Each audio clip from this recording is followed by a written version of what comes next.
జీవితం అనేది ఒక నడి సముద్రంలో ప్రయాణం లాంటిది.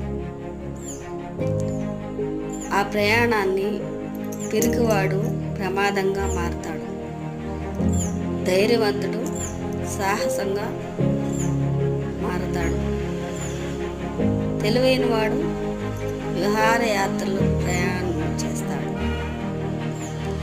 ఏదేమైనా